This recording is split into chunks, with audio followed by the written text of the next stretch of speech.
Gondwana Game Reserve is its amazing story, and that it's a story of a family trying to put together an authentic safari destination in the Western Cape.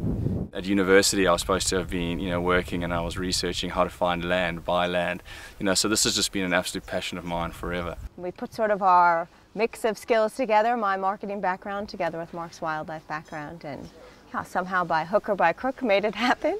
With the support of family, I think the spirit of pioneering, the encouragement of everybody around us has really made this incredible project a possibility. Gondwana is a perfect fit to the Conservation Global model. Not many years ago, it was farmland, dairy, and it's surrounded by dairy. Gondwana is quite a unique product. We're the only Big 5 free-roaming reserve in the Western Cape. The ecological impact of Gondwana's existence is bringing back land to the way it was, and doing that it's increasing space for wildlife and wildlands, and that's ultimately what conservation is about. We made sure that the reserve was big enough, we made sure that the vegetation was suitable to be able to carry all the animals that we currently have on the reserve today. We're talking 11,000 hectares, so it's a big piece of ground, but within that we need to make sure that we manage it correctly.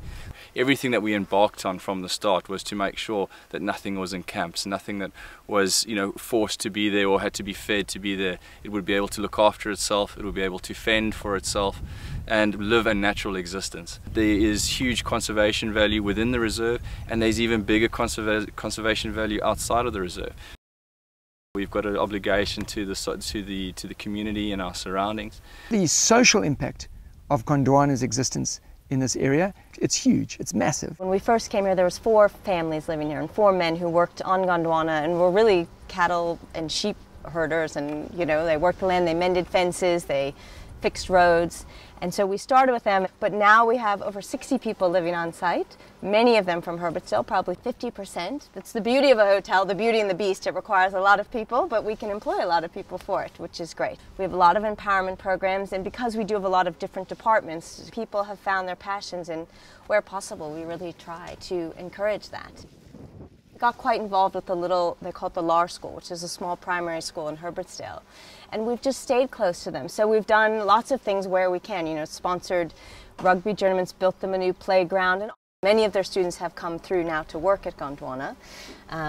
But we just actually sponsored this tug-of-war championship. They were national champs, this little, dirt road school in Herbertsdale. It's very sweet. The economic model is that it's a successful model. It's bringing money in. It's a multi-dimensional model. You get day visitors, you get people who live here, you get a whole variety of things. But ultimately, what's the net gain to the system? That animals get more space. The Atchikwas Kloof on our northern side used to be a migration route between the Karoo and the Fynbos biome and the coastal areas. So by purchasing land and creating partnerships, we can create corridors to promote these routes for these elephants and other game for that matter.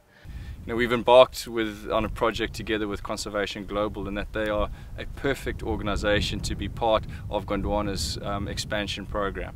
We've looked at numerous ways to be able to grow the reserve in a social side, from a research side, and from land as well. And Conservation Global are a pivotal role in this growth form. And we hope that we can provide them with the resource that they need to be able to do all their research as well.